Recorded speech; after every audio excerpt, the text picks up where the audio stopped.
Are you ready for some new player builds? Hopefully. I'm not. So, anyway, this is going to sound mental, but minus the mask, I'm aware you only get 4-piece bonuses, but you're going to want 5 pieces just for later on. Don't worry too much about the mask, but you will want essentially something that looks like this. I've just put the Eclipse mask on just because this is a brand new character, fresh out of Woni. I literally have nothing other than what I have just farmed. Now we're also going to be wanting 2 skills, the Chem Fire Starter and the Sticky Bomb Burn. Basically we're all about setting things on fire. We're going to go full Pyromaniac and go crazy. La la la la la. So once you've got your Fire Starter Chem, your Sticky and 5-piece Eclipse minus the mask, you don't worry about the mask, put any old mask on, preferably with a skill tier, because you will need to be skill tier 6. Once you've done that, we now start farming, and what we are looking for, because skill tiers scale regardless of level, pro tip for you while going through the story on Waller's New York, weirdly try and stick to skill tiers 1 shield, 2 other skills that you can actually put on, 3 it also means that you're not going to have to be replacing all of your entire build every 2 seconds, just because skill tiers will scale, whereas every time you level up the max on weapon damage is going to increase, but skill tiers don't have this. It's just always 1 skill tier. That's it. So what we are farming here is basically anything with a max status effect roll, and we're just going to put that straight into our recalibration bench. We don't really care what it is or how it is, etc, etc, minus gloves, knees and holster, and you're going to want to prioritize Golan preferably, however these are beyond rare, if not Wyvern. That's basically your only 2 options. For our mask we're looking for an exotic called Vile. This is going to be kind of annoying, and it's also going to be the handicap on this build because pyro builds really do struggle until you have Vile, at least on heroic. But just to help us out, all I'm going to do here is, because it's a brand new freaking character, look at all that, like 5k hours in the game, and here, have a tutorial. Yeah, cheers game, cheers, end the tutorial. We're going to be equipping Firewall. Firewall is best in slot specialization for Eclipse pyro builds, and we're going to be looking for this one right here, enriched magnesium formula, blah blah blah. This increases our burn duration. You'll be amazed at how much just increasing your burn duration actually does for this build. Now, although it was sped up, what we were just playing on is normal. It did okay. All we're going to do now is just max out. This is the part where I'm going to be a lot quicker than you. You're going to need to farm these max status effect rolls, and we're just going to put these on literally everything. So we've increased our burn duration, and now we're just going to increase the amount that the burn duration lasts for, status effect, as well as how much damage we actually do during those burn ticks. Again, this comes from status effects. Just by doing this and getting some decent rolls, it's going to be a lot slower for you. However, as you progress and push and get higher rolls, you can start upping the difficulty. I would say as soon as you've got across your entire build approximately 30% status effect, that could either be 3 max rolls or all 6 at like 5% each. As soon as you've got like 30%, you're good for hard. As soon as you get to like 40 to 50%, you're good for challenging. I'm at 60% on the rolls individually, and I'm going to show you why you don't actually want to be doing too much for your difficulty. In a way that sounds really, really weird. So the weird catch to Eclipse builds is Eclipse's power, as well as your survivability, comes from your ability to actually spread the fire. If you start one-shotting things, which you're going to see in a minute, the fire doesn't actually spread, which means you're no longer doing damage. It also means that little gimps like this can run away and shoot you. So, despite the fact that I have now increased my status and I can kill things basically in one shot, on Eclipse this is bad. If they die from one shot, they don't technically catch fire. The skills have a initial blast, like a explosion damage, which is what's killing them. It's only after that explosion damage is done does the fire, the burn status, actually affect them. So if you kill them in the blast, you don't set them on fire, and because you haven't set them on fire, it won't spread. Hence decreasing your overall damage. Great, you one-shot like 4 enemies, but another 3 enemies have now just buggered off because the fire hasn't spread. And because the fire hasn't spread, they can now shoot you. So I've now got this on hard. I've got some cheeky rogue agents going on here as well. So yeah, let's get some rogue agent action. Look at that. And on hard, with no basic effort really, pretty quick, easy and cheesy, I'm able to kill the rogue agents. There's one, here's the other. Problem solved. So this technically probably could go up to challenging now. If I'm able to do rogue agents on hard, that probably means I can do your normal ads on challenging. However, as you can see now, they're not dying in one hit, which allows the fire to spread, which is increasing my overall damage because the fire is spreading. It will spread ad infinitum, infinitely, as long as there are enemies in range. Enemies that are on fire don't tend to shoot back. There are some elites from varying factions, typically the LMG gunners. If they're able to get into cover, they will still shoot you, even if they're on fire. It's quite funny. Most Black Tusk, especially their elites, will still shoot you back. There are weird caveats to an Eclipse build, but for general farming, for newer players, regardless of your SHD level, Eclipse is probably the quickest, easiest, the most efficient, effective way to farm for 1, levels, 2, new pieces of gear, and 3, just to show off to your friends, because when it's quite hilarious, you will do probably about 2 to 3 times more damage than most of your friends with an Eclipse build just by setting things on fire. Although you probably might not get the most kills, the fact that you're basically able to hit the entire map simultaneously means you're going to do a lot more damage than most other people. We're just going to, because now we're on challenging, just going to do some testing. And the main thing that you're now going to be wanting to farm, once you've sort of got your status rolls up, they don't have to be maxed. Just make sure that you're comfortable playing at the level you are at. There are going to be some things that are challenging, there are going to be some things that are easy. Try and find that you're in like a comfortable sort of challenge area. You're not getting one shot or killed all the time, but you're also not one-shotting the living crap out of everything. You need to find a nice middle ground. Once you're at this point, you need to start prioritizing gloves, holster, or knees. You only need one of them, and it will need to be either Golan, preferably, or Wyvern.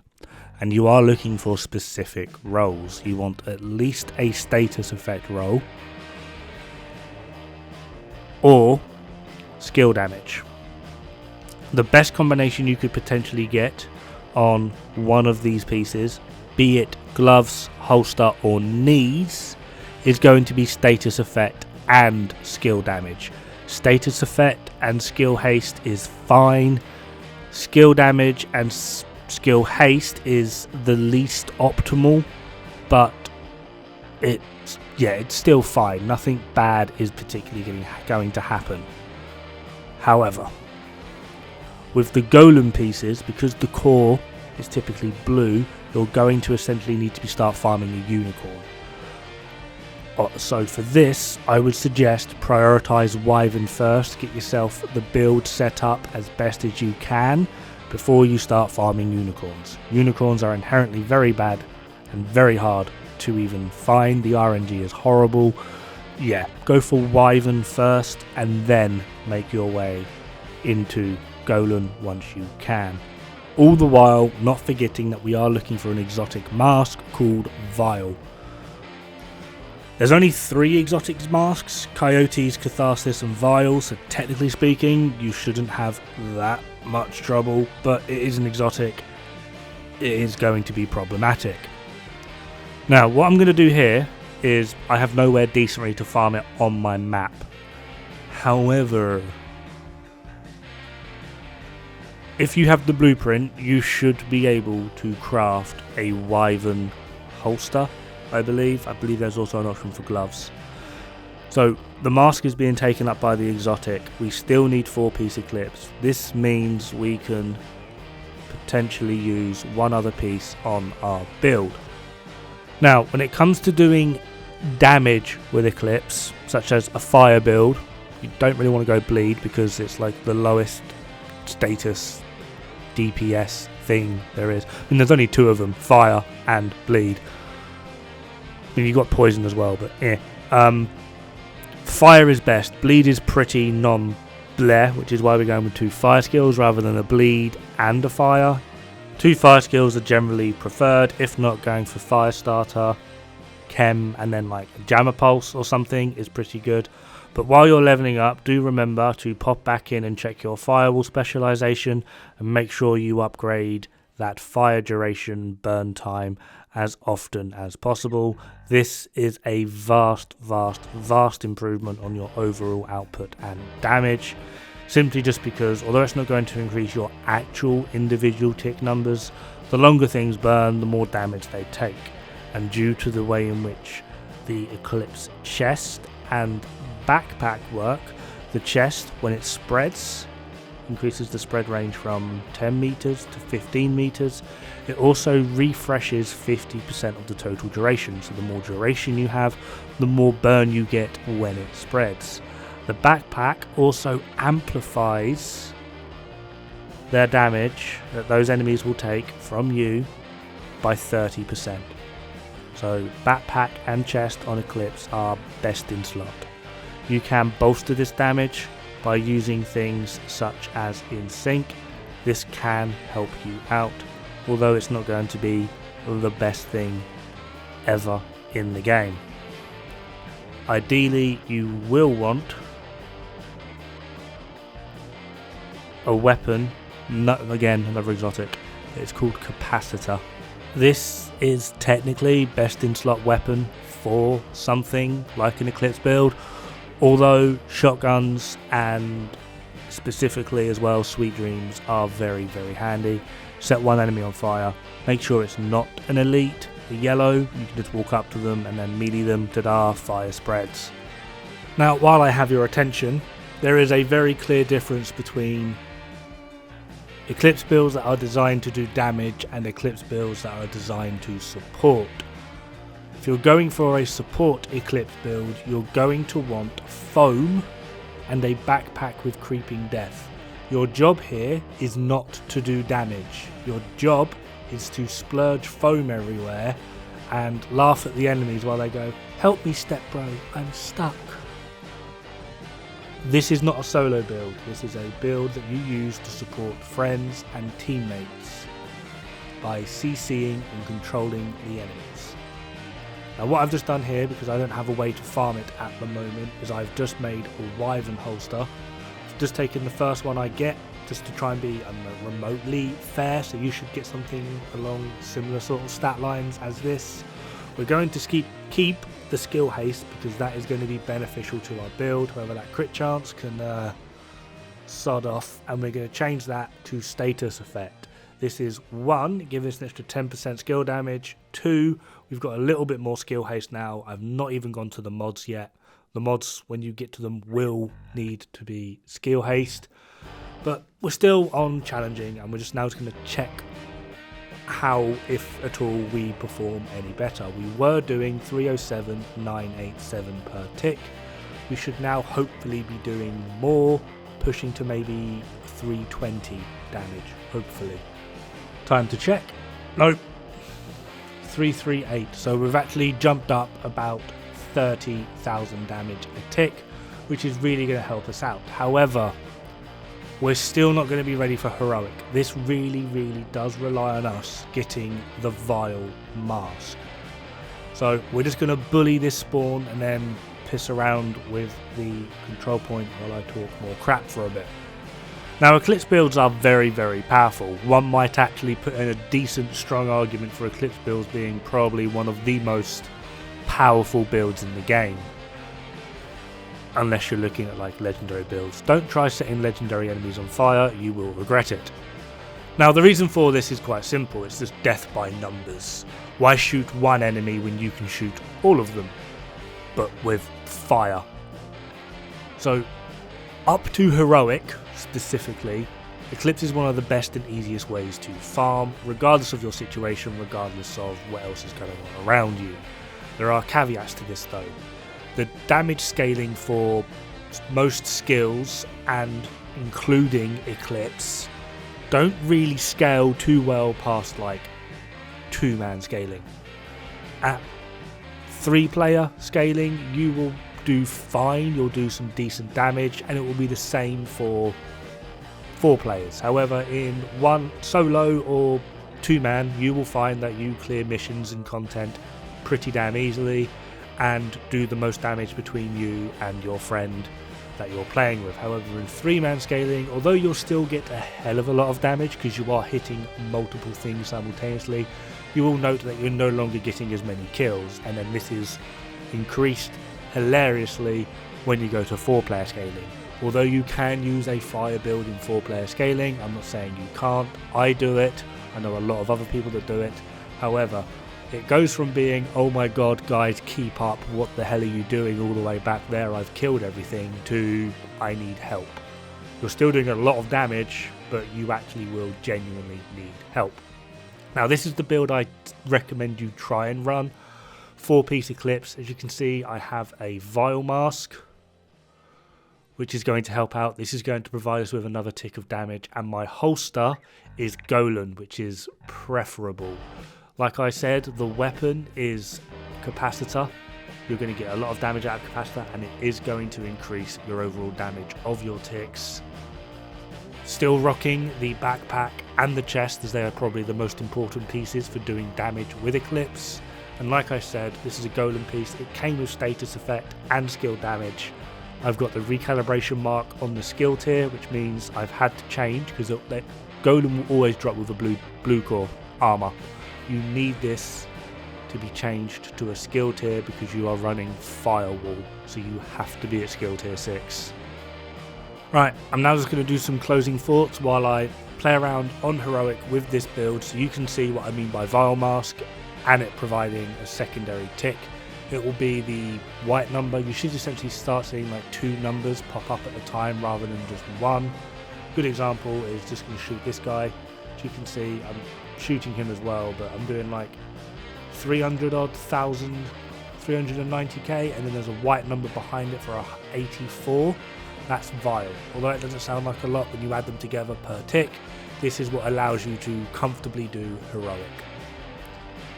With this build, I humbly recommend sticking with Firewall for 2 reasons. 1, the burn duration is worth more than you bloody realise and will outperform even Survivalist.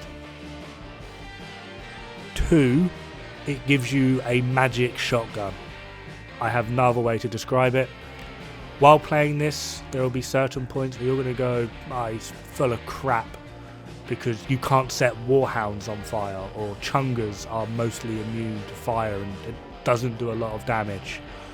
The Firewall shotgun has a talent on it called Primer Rounds. This allows you to 1, set Warhounds on fire, 2, reduce the fire resistance of a lot of Chungas so you can actually get some decent damage on them, and 3, the cleaner Chungas, the ones wearing the massive fire suit who are actually immune to fire, yeah, you can set them on fire as well. Do not understate the use of that damn shotgun. It doesn't do a lot of damage, it's very slow, it's cumbersome, but if you intertwine it into your build and your rotations of your skills correctly, you will literally be able to burn the world down, because that bloody shotgun says nothing is fireproof. Potentially might not do as much for as long, but you can damn well burn the world down. Now, Eclipse builds are not for everyone. When I first started playing Eclipse builds, I absolutely loved it. However, I had one hilarious drawback, It's also the reason why you kind of might want to play at a bit more of a distance. Your own skills will one-shot you outright. You go from being alive to being a charred husk on the floor. Look like Lindsay Lohan. Right, so that just about covers it for this video. Eclipse builds do take a bit of practice just to understand your positioning. Always try and start your engagements with your fire sticky, as that does more damage than your chems. It's also a lot more accurate. Also remember that to fire your sticky, you just press your skill button to then you aim, left click to shoot, or press the skill button again. Pressing it a third time will detonate it. With your fire chem launchers, I see a lot of people throw the chem and then try and shoot the gas cloud on the floor. Once you've fired your chem, just double tap your skill button, whatever that would be, and it automatically detonates the fire starter chem launcher. You don't need to shoot it, you don't need an ally to shoot it, you don't need the enemy to shoot it. You can double tap that skill. As long as you land it basically in the center of where the enemy is, you should always be able to set them on fire with no problems. But yeah, that does it for this video. Hopefully this gets a lot of you comfortably farming your way up to heroic. Have fun, good luck, don't die. It's bad for the health.